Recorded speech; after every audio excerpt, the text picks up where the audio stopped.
BJ Mafia, what's poppin'? Jags fans, happy Saturday, April 20th. I cannot believe that we are just 5 days away from the start of the 2024 NFL Draft. It is crazy how quick the offseason is already flying by, and I speak for the entire Jaguars community when I say we are excited for this year's upcoming draft. And as you guys can see from the title of this video, I'm gonna be reacting to your guys' Jaguars NFL Draft hot takes. I asked you guys on Twitter to go ahead and drop me some hot takes. That's exactly why you guys should be following me on Twitter, and I'm gonna be reacting to them here today. But before I go ahead and dive deep into all of that, tomorrow marks my 3-year anniversary making Jaguars content on YouTube. I began on April 21st, 2021, so just a few days before the Jaguars were going to select Trevor Lawrence with the #1 overall pick in the 2021 NFL Draft. And I gotta say, these last 3 years has been special. I cannot overemphasize enough, because I've done it on a multitude of occasions and I am going to keep doing it, my level of gratitude and respect that I have for each and every single one of you guys that continuously supporting me, showing up on my channel, showing up on all of my socials, messaging me, coming up to me in public, and just instilling that level of confidence in me. I would not have the level of image, branding, and exposure that I have right now and that I want to keep growing if it wasn't for you guys supporting me. I know that you guys see the sincerity and the genuineness in my heart and the love and the craft that I have for these videos that I do and all of the content that I produce. I know you guys also see the work that I do with the Orlando Magic, and if it wasn't for you guys, I wouldn't be doing that. I wouldn't be able to uplift and begin my career if it was not for each and every single one of you guys. I really want you guys to know that from the bottom of my heart, that I genuinely have so much love in my heart for everybody that supports me, and I just cannot overemphasize that enough. Thank you from the bottom of my heart. But let me stop wasting time. Let me give my level of thanks like I just did. And let me go ahead and dive deep into these hot takes that you guys gave me. There's in no particular order. There's 13 total of them, so I'm gonna try to fly by these and not be too long-winded with each of them. So let's get into the first one. The first one says, there is not a single guy the Jags can draft in round 1 and round 2 that I would be unhappy with. The depth of almost every priority position for us is fantastic.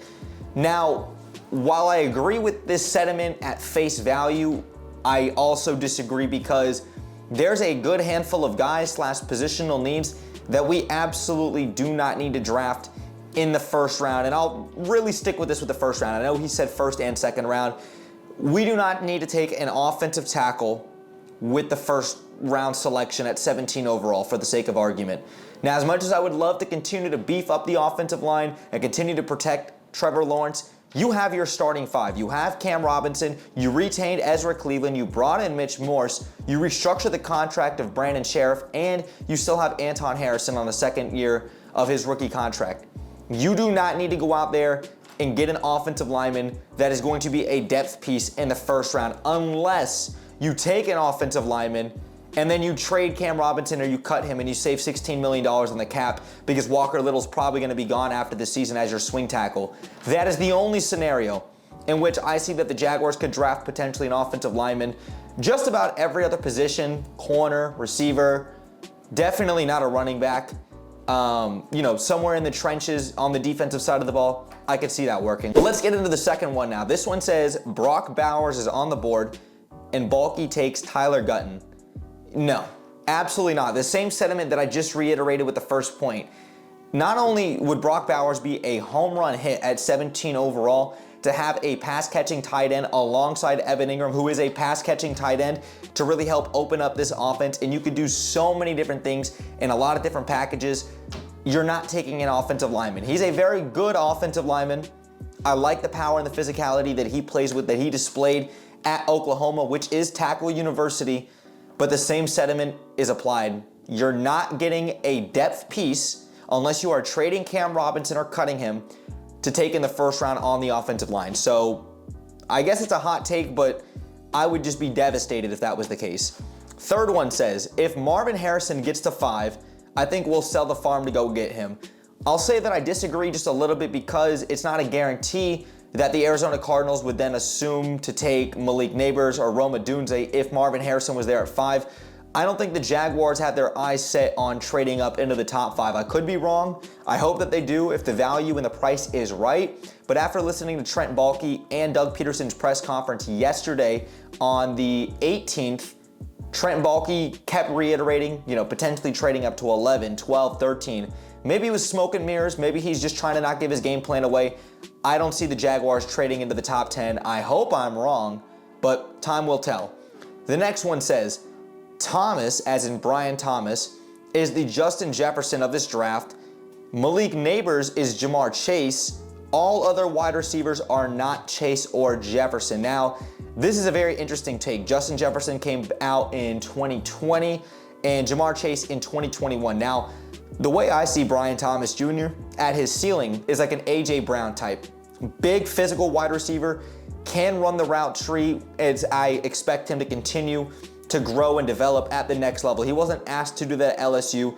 A lot of his stuff was intermediate routes, a lot of crossers, a lot of slants, but he's got that yak ability where he can kind of take it to the house. Same thing with Malik Neighbors. I don't see Malik Neighbors as a Jamar Chase. I see him more as a CeeDee Lamb prototype, a guy who is going to get 100 plus targets in a season, the guy who can run everything on the route tree, has extremely fast acceleration, and that's another guy that can take a 5-6 yard catch and take that 60-70 yards to the house. So I see Brian Thomas Jr., his ceiling as more of an A.J. Brown, even though he's a bigger body at 6'4", and then I see Malik Neighbors more as a CeeDee Lamb than necessarily a Justin Jefferson.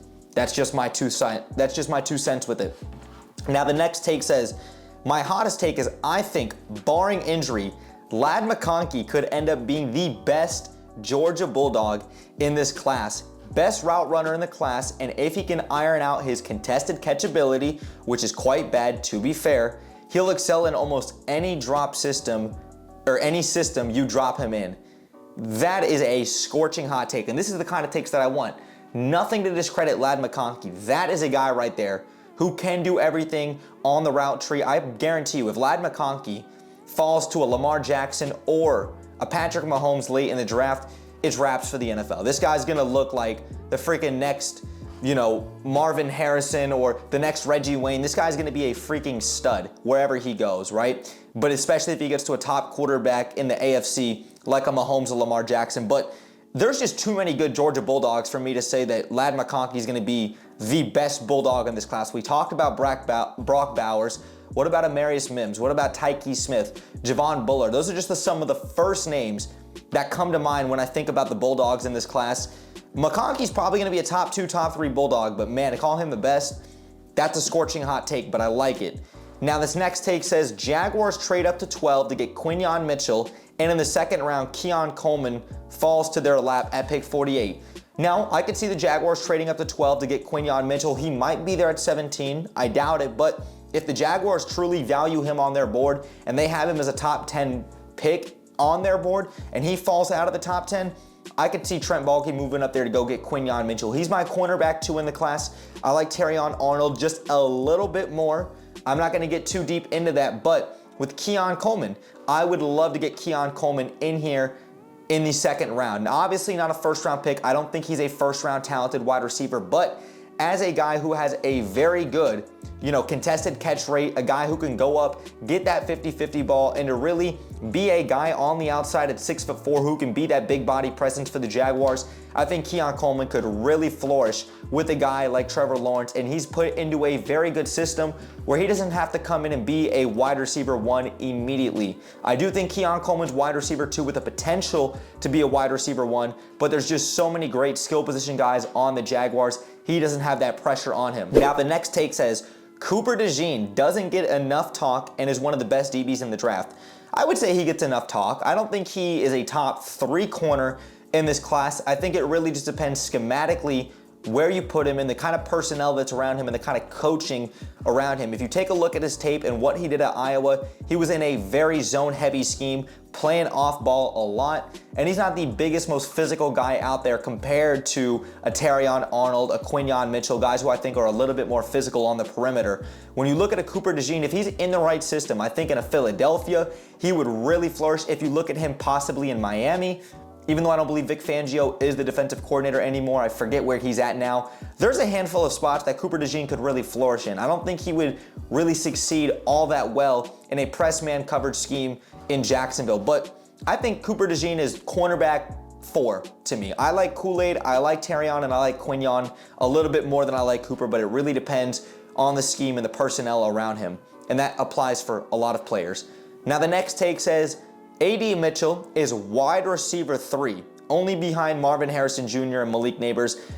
I disagree with this one. I like A.D. Mitchell a lot. I know a lot of Jags fans are extremely high on him. A.D. Mitchell is definitively not better than Rome Odunze, Marvin Harrison Jr., and Malik Neighbors. I'm not even going to think twice about that. Now, if you want to put A.D. Mitchell in the same category and same tier with a Brian Thomas Jr., Xavier Legette, maybe Ricky Pearsall, and guys like Keon Coleman, who we've talked about, all right, I think we can start having an argument, having a discussion, having a debate. A.D. Mitchell would be in my tier 2, tier 3 receivers. Like, he's at the bottom of tier 2, top of tier 3. He's somewhere in that frame. He is not wide receiver 3, just my thoughts. The next take says, even though we just signed a mid-center, false, do we still try to get Jackson Powers Johnson? That would be the thinking for the future, or get a tackle to keep some of the line younger. Now, the Jaguars, if you look at their offensive line, they've got a bunch of Band-Aids all over their offensive line. And speaking of Band-Aids on the offensive line, if you guys have not seen, I already did a full draft strategy. Who should the Jaguars take at 17 overall? Discussion and talk with UCF Jaguar. I know you guys are familiar with this content. We just uploaded that yesterday. I will go ahead and link to that video up above for you guys to see. We talk about the offensive line a lot there. But to get back here, should the Jaguars get Jackson Powers Johnson?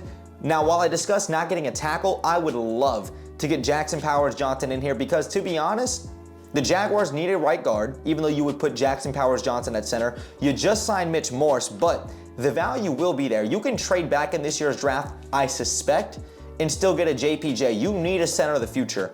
Mitch Morse is a placeholder. So if the Jaguars wanted to trade back and get JPJ and pick up some more additional draft capital, I would be happy with that. Taking a tackle, I'm not necessarily happy with that. There's too much for me to really get into details with to discuss the whole thing and really give all my thoughts. So I'm just gonna be brief with this. Taking an offensive tackle in the first round, no thank you, if we keep Cam Robinson. If we take a Jackson Powers Johnson, a legitimate starting center, and a guy who I think is going to be a franchise center, and the next, Jeff Saturday for our Peyton Manning, then yes, I say I'm on board. The next one says, we will trade up for Neighbors. As much as I like Malik Neighbors, like I addressed earlier, I don't think we trade into the top 10. So, nice take, doubt it happens. TJ Tampa is the best corner in this draft and also has the best upside, 6'2" long hands. Disagree again there. Now, it is a hot take. TJ Tampa could very well show that he is the best corner in this year's class. Depends on the personnel, depends on the scheme around him, and how he continues to develop. He showed a lot of promise at Iowa State. There's moments where he got burnt, but there were a lot of moments where he really locked in and he looked like one of the best corners in the FBS. But my thing is with TJ Tampa compared to the other corners that I've mentioned, Terrion Arnold, Kool-Aid McKinstry, guys that have already done a full draft profile and film breakdown with on my Patreon. If you guys want to go ahead and check that out, I will put it in the link tree in the description down below. TJ Tampa's not on that level. He's on the Nate Wiggins tier 2 level to me. The 3 best corners in this class, the 3 best DBs in this class to me are Quignon, Kool-Aid, and Terrion. The next tier down is guys like TJ Tampa and guys like Nate Wiggins. Those guys kind of fit into my tier 2 type of guys. You never know how it could pan out though. Now this next take says Johnny Newton is a can't miss prospect at 17. We need to take him. Now, as much as I would love to get Johnny Newton in here, continue to fortify the trenches and continue to have that interior pass rush and a guy who is going to be phenomenal in terms of run blocking on the A and B gap on the interior, I wouldn't identify Johnny Newton as a guy who is a can't miss prospect. There's a lot of traits that you like about his game. I wouldn't label him a can't miss prospect. If we want to trade back and get Johnny Newton and he's still there at 23, 24, 25, I'm on board. But I think there's going to be better value there at 17, potentially, depending on how the board falls. Now, I'm going to fly through these because this is the last one. I'd rather trade back and take A.D. Mitchell or Nate Wiggins than trade up and give draft capital. Now, I don't think that the Jaguars will trade up in this year's draft. I do think it's more likely that they'll trade back and try to pick up a second or third round pick after they lost their 70-something overall pick to the Atlanta Falcons. With A.D. Mitchell or Nate Wiggins, I think these are tier 2 wide receivers and DBs. You know, A.D. Mitchell, I wouldn't mind taking midway through the first round, maybe a late first round selection. I don't want him at 17 overall. But same thing with Nate Wiggins. I don't think Nate Wiggins is a top 3 corner in this class. I think he's 4th at best. He might even be 5th, right? There's a lot of concerns that I have with a guy like Nate Wiggins. With a guy like A.D. Mitchell, he shows a great job of being able to run the route tree, use his head fakes and his footwork to his advantage. A.D. Mitchell is very polished and he's only going to continue to get better, but I don't really know if I would be just screaming with enthusiasm if A.D. Mitchell or Nate Wiggins was our first pick. You could do a lot worse, but I'm just not all that high on them depending on if we take them at 17 overall. That's just my thoughts with it. But Jags fans, please let me know your guys' thoughts in the comments down below. What did you guys make about these hot takes and what did you guys make about my reaction to these hot takes? And Jags fans, before I let you guys get up on out of here, man, make sure you guys go ahead and follow me on my socials, especially on Twitter. I'm active and I'm on there every single day. The link tree will be in the description down below so that you guys can go ahead and check that out. And like I said, make sure you guys also go ahead and check out my Patreon for more in-depth content. I do draft profile and film breakdowns. I've already got 3 guys up there with guys like Jared Verse, Kool-Aid McKinstry, and Terrion Arnold. The link tree will be in the description down below so that you guys can go ahead and check out my Patreon. But Jags fans, thank you guys again for sticking around throughout the whole video. Brett James, aka BJ, I'm out, y'all. And like always, let's go Jags.